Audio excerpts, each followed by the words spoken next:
네, 어려울 겁니다. 이게 저도 힘들고.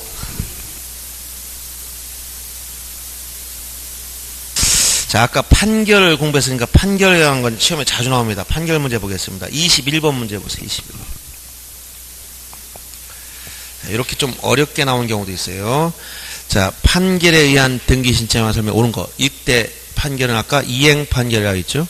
판결에 의해서 소유권 이전 등기 신청한 경우에 판결 주문에 원인 일자 기록이 없으면 등기 신청서에 판결 송달이를 원일자로 쓰는 게 아니고 무슨 일자? 선고일자. 다시 한번 보세요. 요약집 아까 29페이지 보세요.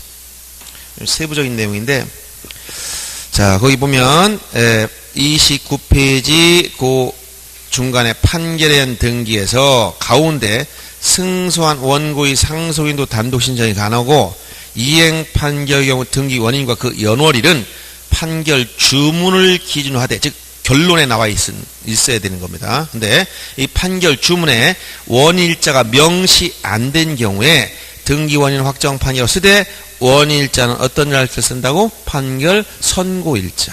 요 얘기예요, 지금 이게. 판결 선고일자를 써라. 그 다음 소유권 이전 등기 이행 판결의 가집행. 아까 가집행이라는 말은 아직 확정되지 않았다 했죠. 그러니까 이 가집행 선고가 붙어있는 판결 가지고는 이전 등기 신청할 수가 없는 겁니다. 확정된 이행 판결에 되므로 아직 확정이 안 됐다는 얘기예요. 그 다음 판결에 의한 소유권 이전 등기 신청서에는 판결 정본과 그 판결에 대한 송달증명서까지 필요 없고 확정증명서만 있으면 된다 했죠. 확정증명. 송달증명은 경매 신청할 때 경매 개시 요건이야. 그래서 경매 청구할 때만 들어가기 때문에 지금 이것은 등기 절차 이행을 명한 판결, 따라서 확정증명서만 첨부하면 된다, 이런 얘기고. 4번 공유물 분할 판결, 이건 형성 판결이라고 했죠. 그래서 각자 단독으로 지분 이전 등기를 할 수 있다는 게 판례. 4번은 맞는 얘기입니다. 5번 지문은 확정된 후 10년이 경과하면 그 판결에 대한 등기 신청할 수 없는 게 아니라 10년이 경과하였다 하더라도 등기 신청할 수 있다겠죠. 그래서 5번 지문 단글로 나오는 지문이에요. 그래서 21번에 4번만 옳은 거고 4번, 5번 자주 나옵니다. 이렇게. 그 다음에 23번 문제도 최근에 나왔던 문제입니다. 다시 보세요. 23번. 자, 공유물 분할 판결은 각자 단독이라고 했지? 즉 권리자든 의무자든 단독으로 공유물 분할 원인으로 한 지분이전 등기를 신청할 수 있고, 2번 승소한 권리자가 판결에 대한 등기 신청하지 않는 경우 패소한 의무자도 신청할 수 있는 게 아니고 이행 판결의 경우 반드시 누구만? 승소한 자만. 그래서 이행 판결의 등기 신청할 수 있는 사람은 승소한 등기 권리자나 의무자만으로 각자 단독이에요. 다만 여기서 승소한 사람이면 패소한 사람. 이 패소한 자는 신청권이 없고 승소한 자를 뭐 할 수 없다? 대위할 수도 없다. 근데 승소한 등기 권리자 단독 신청할 때는 여기 뭐가 첨부된다고? 등기필 정보를 낼 필요 없지만 승소한 의무자는 등기필 정보를 낸다. 이게 중요하다 했지. 그래서 승소한 의무자, 등기 의무자에서 의자에만 동그라미 있다고 했죠. 의무자. 승소한 등기 의무자가 단독 신청할 때 이게 등기필 정보를 낸다. 승소한 권리자는 이거 동그라미 없잖아. 그러니까 이거 안 낸다. 이렇게 알아주라고 했어요. 판결 중에 어느 한쪽은 등기필 정보를 낸다 해서 시험 나중에 등기필 정보 또 나옵니다. 그래서 2번 지문처럼 승소한 권리자가 신청하지 않을 때 패소자는 신청권이 없어요. 승소한 권리자나 승소한 의무자가 단독 신청합니다. 그다음 3번 지문처럼 승소한 권리자가 그 소송 변론 종기로 사망했다면 승소한 권리자의 지위를 상속받은 상속인은 포괄 승계임으로 직접 등기를 할 수 있습니다. 채권자 대위 소송에서 채무자가 그 소송이 제기된 사실을 알았을 때 채무자도 채권이 얻은 판결에 따라서 등기 신청할 수 있다. 이건 기판력 문제. 판결 효력이 이건 소송법적인 용어니까 여러분들 어려워서 잘 모를 겁니다. 알았으면 채무자한테 효력이 있기 때문에 채무자도 신청할 수 있다는 내용이고, 5번 지문은 자 대부분 이런 기판력 문제 이건 답이 아니에요. 이거 왜 이건 민사소송 문제를 왜 물어보겠어요? 이런 이상한 문제 나오면 여러분 이건 정답이 아니에요. 정답은 엉뚱한 데 있습니다. 정답은 여러분 아는 거 제가 얘기한 거 있지? 거기서 다 있어요. 거기서 바꿔놓는 거지. 이런 건 장신구로 들어가는 거예요. 장신구로. 지금 민사소송법을 강의하는 것도 아닌데 왜 이런 걸 가지고 답을 만들겠어요? 그래서 거기 4번 같은 경우 판결 기판력, 판결 효력이 미치는 범위와 관련해서 채무자가 알았으면 채무자에도 효력이 있다는 내용이에요. 그 다음 5번은 등기 절차 이행을 명하는 판결 확정되면 10년이 지난 경우 또 나오죠? 계속 나오는 지문들. 그래서 이렇게 알아두면 되겠습니다. 이행 판결의 경우 단독 신청할 수 있다는 거. 그 다음에 이제 대위 신청 관련돼서 이제 포괄 승계인에 대한 등기와 채권자 대위 신청 하나만 보겠습니다. 자, 요약집에서는 30페이지 펴보시면 제3자가 신청한 경우 중에서 포괄 승계인에 의한 등기, 등기법 27조네요. 이것은 생전에 법률행위를 하고 사망했을 때 이 문제라 했지. 즉, 자, 먼저 살아있을 때 법률행위를 해야 돼. A가 자기 부동산을 B한테 팔았다. 그러면 물권 변동이 생기려면 이렇게 물권 변동은 이건 민법 186조에 따른 물권 변동 공동 신청에 의해서 이전 등기를 해야 돼. 권리자, 의무자가 공동 신청으로. 그런데 매매를 해놓고 등기를 하기에 앞서서 어느 일방이 사망했어. 예를 들어서 의무자 사망했다. 그러면 죽었으면 이 사람 신청할 수가 없잖아요. 그럼 여기에 누가 있어? 상속인이 있다면, 자, 이런 사람을 뭐라고 하냐? 상속인. 이건 포괄 승계인. 이렇게 표현해요. 그러면 여기서 이 죽은 사람, 이 사람 뭐냐? 이 사망한 사람 뭐라고 한다? 피부고 죽었다 했지? 피상속인. 그 다음에 피승계인. 이렇게 표현해요. 그러면 이렇게 법률행위, 원인행위가 없었다면 그냥 이렇게 상속등기 하면 되는 거예요. 상속등기. 근데 이건 원인을 했기 때문에 이 상속등기를 거칠 필요가 없다. 이걸 포괄 승계 다른 등기를 거칠 필요가 없어요. 직접 지금 A명에서 상대방 B 앞으로 이전을 해줘요. 그렇지만 즉 등기부상 여기 소유권이 넘어갈 때 어떻게 넘어간다고? A명에서 갑 앞으로 상속등기하고 B 앞으로 넘어가는 게 아니고 직접 상대방 앞으로 넘어간다. 이걸 소유권 이전 B 이렇게 넘어가는데 직접 이렇게 이전 등기 해주지만 누가 하느냐? B와 의무자의 상속인인 갑이 공동신청으로 이렇게 공동신청으로 해준다. 공동이므로 의무자의 등기필정보, 얘가 가지고 있던 등기필정보를 내야 돼요. 이걸 뭐라고 한다? 포괄 승계인에 의한 등기. 다른 말로 상속인에 의한 등기라고 표현해요. 그래서 그 밑에 30페이지 하단에 상속등기와 상속인에 의한 등기를 구별해 놨지? 이거는 상속인에 의한 등기. 만약 상속등기는 뭐예요? 이게 없는 거예요. 이게 없는 거. 즉 부동산을 가지고 있다가 얘가 그냥 사망한 거예요. 사망했으면 그냥 상속되는 거 이렇게. 등기 없이 이건 민법 187조에 따른 물권 변동 단독 신청. 이렇게 A에서 이렇게 상속등기, 상속이란 이전 등기 해주는 거예요. 그런데 이거는 어느 일방이 사망했을 때 어떻게 하냐? 의무자가 사망했으면 의무자의 상속인, 포괄승계인과 상대방이 공동신청. 권리자가 사망했으면 권리자의 상속인과 이 상대방이 직접 공동신청. 즉 죽은 사람 앞으로 등기하고 상속등기 하는 게 아니고 요 을 앞으로 직접 등기해버려. 둘 다 사망했다. 그럼 의무자의 상속인과 권리자의 상속인 공동으로 A로부터 즉 피승계인으로부터 여기 을 앞으로 직접 이전 등기해버리는 거예요. 이게 바로 뭐라고 한다? 포괄 승계인에 의한 등기, 상속인에 의한 등기. 아셨죠? 자, 그럼 이 문제가 여러분들 24번 문제 하나만 보겠습니다. 133페이지 24번 문제예요. 자, 갑이 을에게 자신의 부동산을 매도한 다음 그에 따른 등기를 하기 전에 사망하였다. 갑의 포괄 승계인인 상속인과 을이 이전 여기서 갑이 사망했다는 거예요. 갑이 을이 되면 그러면 이 상속인과 상대방이 어떻게 하냐? 상속 등기 거칠 필요 없이 직접 을 앞으로 이전 등기 하는 거예요. 자, 포괄 승계인 상속인 명의로 소유권이 이렇게 이쪽으로 소유권 이전 등기 하고 나서 하는 게 아니고 이걸 거치지 않는다 했지? 1번 틀린 것이고 2번 갑의 상속인과 을이 공동으로 등기를 신청하고 갑의 상속인 앞으로 상속 등기를 할 필요가 없고 등기 원인은 이 법령 매매가 원인이 사망이 아니라 이 매매 원인이고 그 다음에 갑의 상속인이 이행하지 않아서 을이 소송을 제기할 경우 가처분도 상속 등기할 필요 없이 곧바로 이 A명에 대해 처분금지 가처분 등기 해놓고 들어가는 거예요. 왜냐하면 상속 등기 해놓고 이전해 가는 게 아니기 때문에.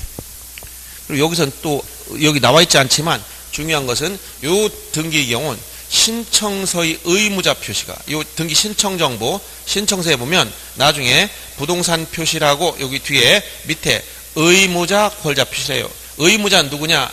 A가 의무자인데 A가 죽었으니까 A의 상속인 갑 이렇게 써요.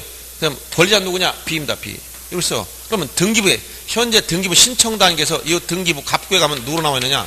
소유자가 누구로 나왔어? 여기 A로 나와 있잖아. 그러면 신청정보의 의무자 표시는 등기 기록과 등기부가 일치를 해야 돼. 이게 안 맞으면 각하합니다. 각하사유 29조의 제7호에 가면 의무자 표시가 안 맞기 때문에 각하하는데 요 23조의 포괄 승계인의 등기는 A가 죽었으니까 못하기 때문에 어쩔 수 없이 가비하는 거라서 여기 단서에 이때 각하하지 말라. 각하하면 안 된다. 이렇게 써놨어요. 요 이유가 이렇게 되는 거예요. 이것은 여러분 요약집 다시 어딜 보냐면 각하사유 아까 45페이지 펴보세요. 45페이지. 45페이지 각하사유 29조 11가지 45페이지를 필요하겠습니다. 맨 위에 보면 7호 신청정보의 등기 의무자 표시가 등기 기록과 일치하지 아니한 경우 각하해야 되지만 다만 포괄 승계인이 등기 신청하는 경우는 제외한다라고 단서를 붙여놓은 거야. 그 얘기는 의무자가 사망한 경우를 전제로 해서 이 조문을 만들었다는 거예요. 그러면 권리자는 죽으라는 법이 없냐? 권리자와 사망이 똑같다는 얘기야 이건. 알았어요? 네. 어느 경우나 상속 등기를 거칠 필요가 없다 이 얘기를 해주는 거예요. 이 얘기. 이걸 포괄 승계. 왜 이게 제3자의 등기냐? 등기 누가 하는 거야? 당사자는. AB가 당사자인데 등기를 누가 신청하고 있어? 갑과 B가 하잖아. 얘는 누구야? 제3자라는 얘기예요. 당사 이외에 누가 제3자 신청하는 경우. 그래서 이런 내용을 하나 정도 공부해 놓으면 됩니다. 개념만 이해하면 돼. 개념만. 그 다음에 넘어가서 이제 채권자 대위 신청에 관련된 것 중에서 대표적인 것으로서 26번 하나 보겠습니다. 26번. 자, 채권자 대위 신청에 대해서는 여러분들 다시 요약집 앞으로 넘어와서 자, 31페이지에 쓴 것만 알면 돼. 31페이지. 채권자 대위 신청은 당사자 이외의 제3자에 신청하는 건데 대부분 등장인물부터 알아야 돼요. 먼저 채권자 대위 신청, 채권자 나와야 돼. 채권자. 그 다음에 채무자. 요 채권자를 누구라고 하면 대위하는 사람. 이 사람 대위자. 대위자. 대위자. 요 사람 대위 당하는 사람 뭐라고 그래? 피대위자. 자, 예를 들어서 채권을 가지고 있으니까 여러분 이해하기 쉽게 금전 채권 돈 받을 게 있다. 뭘 금전만 있는 게 아니지만 예를 들어서 이 상태인데 자, B는 C로부터 부동산을 또 샀어. C로 부동산을 샀어. C가 매도인, B가 매수인. 그러면 B는 C에 대해서 등기 청구권을 가지고 있어. 등기 청구권. 즉, 이 등기 청구권에 대해서 B는 채권자고 C는 채무자야. 그러면 C는 누구냐? 채무자의 채무자다. 그래서 이 사람 누구라고 한다? 제3채무자. 이렇게 명칭을 붙이는 거예요. 그러면 이렇게 이전 등기를 누가 하느냐? 등기소의 신청을 누가 해야 되냐면 자, 매도인과 매수인이 공동 신청으로 등기하면 돼요.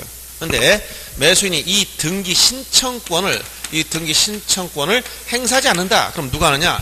채권자가 이때 내가 대신해 줄게 이렇게 할 수 있다는 거예요. 이걸 대신해서 즉 대위에서 신청할 수 있다. 그래서 지금 이렇게 넘어가는 등기를 제3자가 대신해 주는 거예요. 이때 등기부 사항은 누구 명으로 나타나느냐? 현재 소유자는 누구로 돼 있어요? C로 돼 있는데 이걸 누구 앞으로 이전 등기 해준다는 거예요. 지금 이전 등기를 채무자 앞으로 이전 등기 해주는 거예요. 이렇게 요 등기를 이렇게 해주는데 즉 등기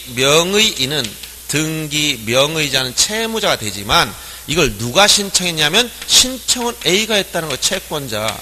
요 채권자가 등기 신청명의 신청은 채권자가 있어. 알았어요? 그래서 이렇게 만들어주는 겁니다. 그래서 이때는 끝나더라도 요 신청인은 채권자, 등기 명의자는 채무자가 되기 때문에 여기 일치하지 않는 조건이야. 그렇기 때문에 끝나도 뭘 안 만든다? 등기필 정보를 작성하지 않습니다. 둘 다 신청한 사람이나 명의자 된 사람 모두에게 등기가 끝났다고 알려줘. 등기 완료 통지만 한다. 등기 완료 통지만 하면 된다. 그리고 대위할 수 있는 범위는 채무자한테 불리한 거라면 안 돼요. 즉 이것은 채무자 스스로 신청한 게 아니기 때문에 채무자한테 유리하거나 중성적인 등기는 할 수 있지만 불리한 등기는 못한다. 그래서 유리하거나 중성적인 등기라는 것은 채무자의 권리에 영향이 없으면 중성적, 채무자가 이익을 보는 것, 채무자 등기 권리자의 지위에서 신청할 등기를 유리한 등기라고 하는 거예요. 즉 C 앞에 B 앞으로 등기해놓으면 얘는 유리해진 거야. 소유권을 취득했으니까 이런 건 해도 된다는 거예요. 그래서 이것이 채권 대위 시장의 기본적 구조고 채권자 또 있다면 이걸 다시 중첩적으로 또 다시 대위해도 됩니다. 즉 요 D는 A한테 또 돈 받을 게 있어. 그럼 얘는 이걸 다시 대위할 수도 있어. 중첩 대위. 그리고 이게 이런 금전이 아니라면 예를 들어서 C가 부동산을 B한테 팔고 B가 또 A한테 전매했어. 그러면 이때 등기명이 C한테 있다. 그러면 이때 B라는 사람이 자기 앞에 등기해주고 이전해주면 되는데 얘 B가 협력을 안 한다면 요 등기를 채권자인 A가 대위해서 하면 되고 자기 앞으로 이전 등기를 하면 돼요. 이렇게 두 건의 등기를 하면 돼. 그래서 1번 등기와 2번 등기를 이렇게 순차적으로 신청도 되고 1번 등기 신청 정보, 2번 등기 신청 동시에 같은 날 같이 내 독등기로 해도 되는 거예요. 그래서 자 이렇게 채권자 자신의 등기를 동시에 신청하지 않아도 된다. 순차적으로 하든 동시에 하든 아무 상관이 없다. 이게 이런 내용이에요. 이걸 뭐라고 한다? 채권자 대위 신청. 채권 대위 신청. 그래서 이 내용을 정리한 겁니다. 그 내용이 31페이지에 있는 내용이에요. 조문 내용하고 같이 보시면 되고. 자, 그러면 26번 문제 하나 한번 봅니다. 26번 문제. 채권자 대위권에 관한 등기 중 틀린 걸 찾아라. 채권자 대위 신청할 수 있는 등기는 채무자가 등기 권리자로 신청할 등기 또는 채무자의 권리 영향이 없는 게 하나다. 여기 범위를 말했죠. 범위. 이렇게. 요걸 범위. 두 번째, 채권자가 대위 신청한 경우는 신청자 대위 원인을 기록하고 원인 증명 정보를 내야 됩니다. 즉, 채권자 신청을 갔어. 자기가 대위할 수 있는 근거를 등기소 내야 돼. 채권 있음을 증명해야 돼요. 공문서든 사문서든 묻지 않아요. 즉, 차용증을 가지고 가든 계약서 들고 가든 또는 공증받은 문서를 가지고 가든 판결문을 들고 가든 채권자임을 증명해야 돼요. 그렇지 않으면 할 수 없어. 신청 당사자 아닌 자가 들어오고 있잖아. 그 다음에 3번 질문 채권자의 대위 신청 권리 등기관이 등기를 완료한 때 등기를 마친 때는 권리자인 채무자에게 등기필 뜻을 통지해야 된다. 등기필 정보를 만들지 않고 이게 등기필의 뜻을 이게 완료 통지가 바뀐 거예요. 등기 완료 통지만 합니다. 과거엔 등기필증 나올 때 등기필 통지한다 했는데 지금 용어를 등기 완료 통지로 바꿔주세요. 거기 등기필의 뜻을 통지할 이 말을 등기 완료 통지한다 이렇게 바꿔주면 됩니다. 그 다음에 채권자 대위한 등기 신청은 채무자 명의로 신청한다. 여기서 이게 애매하죠. 여기서 보세요. 등기 명의인은 채무자인데 신청 명의는 채권자야. 채권자 이름으로 신청하고 등기 명의자는 채무자 되는 거야. 등기 명의자는 채무자, 신청인은 채권자. 신청은 채권자 명의로 신청하는 건데 등기 명의가 채무자가 됐다는 거예요. 대위 신청이란 채무자를 대위해서 채무자 명의로 이전된 등기를 신청한 걸 말한다. 대위 신청이란 채무를 대위해서 채무자 명의로. 이건 그대로 제대로 맞죠. 이런 식으로 채권자 대위 신청에 대한 개념을 정리하면 되고 그 다음에 여러분 전자신청에 대해서는 특히 신청할 수 있는 자하고 몇 가지만 정리하면 되는데 여긴 불필요한 게 너무 많아서 요약집 뒤에 한번 보세요. 전자신청에 대해서는 어디를 보시냐면 이 허기지니까 이 말이 자꾸 안 나오려고 그래. 점심을 먹고 해야 되는데 자 49페이지에서 50페이지 사이인데 거기 49페이지 하단을 보세요. 전자신청. 이건 이제 나올 수 있는 게 딱 두 가지밖에 없어요. 전자신청. 나머지는 안 나옵니다. 복잡하게 여러 가지 알 필요도 없고. 전자신청이란 말은 전자신청은 인터넷을 통해서 전산정보 처리를 이용해 신청하는 거예요. 전자신청을 하려면 첫째 누가 전자신청할 수 있냐? 할 수 있는 자는 첫째 자연인과 법인. 이건 돼요. 그런데 안 되는 자는 비법인 사단자단, 비법인 사단, 즉 종중 같은 경우 이건 전자신청권이 없어요. 여기는. 그래서 전자신청 문제 나면 아까 비법인 사단 자기 명으로 등기할 수 있지만 전자신청권은 없다는 거. 자연인과 법인만 된다. 자연인은 외국인도 포함됐어요. 외국인도. 우리나라 국적 가진 사람만 되는 게 외국인도 포함됐어. 대신 국내 외국인 등록되어 있거나 국내 거소신군 되어 있어야 된다. 그 다음에 이 전자신청 대리할 때 이 대리로 하려면 이건 오로지 자격자 대리만 가능해요. 자격자 대리인에 한해서 전자신청 대리권이 주어졌어. 일반인들은 자기 것밖에 못해요. 그러면 전자신청을 하면 제일 먼저 사용자 등록부터 해놓아야 돼요. 사용자 등록. 요 사용자 등록은 뭐냐? 최초 전자신청 전에 반드시 직접 출석해야 돼. 출석. 어느 등기소에 나가느냐? 관할 제한이 없다 했지. 아무 등기소에 나가 관할 제한이 없어. 전국에 있는 모든 등기소가 전자신청 등기로 지정됐기 때문에 여기 출석해서 사용자 등록을 신청하면 사용자 등록 유효기간은 3년입니다. 한번 해놓으면 3년간 써먹는 거예요. 3년. 그럼 3년 지나버리면 유효기간 만료되면 끝나버려요. 다시 처음부터 똑같이 출석해야 돼. 근데 이걸 연장을 할 수 있어요. 연장은 기간 만료 전 3개월 전부터 만료일까지 요때만 연장할 수 있어요. 연장. 만료일 3개월 전부터 만료일까지. 연장은 직접 나가지 않고 전자신청과 같은 방법으로 인터넷을 통해서 신청할 수 있습니다. 신청하면 다시 몇 년 연장되냐? 또 3년 연장돼요. 이게 3년씩 연장해 가는 거예요. 몇 번까지 되느냐? 계속 제한이 없어. 횟수 제한이 없다. 그래서 이런 것이 이게 전자신청에 관련된 사용자 등록 문제이기 때문에, 그리고 사용자 등록을 대리인한테 전자신청 위임했다면 법무사 등이, 이게 자격자 대리라는 건 법무사나 변호사를 말합니다. 위임받은 법무사가 사용자 등록에 있으면 본인은 사용자 등록을 할 필요가 없는 거예요. 그리고 이 사용자 등록과 유효기간과 구별할 게 공인인증서 문제. 공인인증서 요것도 필요한데 공인인증서 유효기간 다 1년이에요. 이건 1년짜리. 요 사용자 등록만 3년입니다. 그리고 공인인증서 정보로 인해서 전자신청의 경우는 인감증명을 낼 필요 없어. 이 공인인증서가 인감을 대신해 버리는 거예요. 여기서. 알았어요? 요런 내용만 알면 되고 나머지는 부수적인 겁니다. 자, 그러면 우선 전자신청에 대한 문제 하나 정도만 해결해 보죠.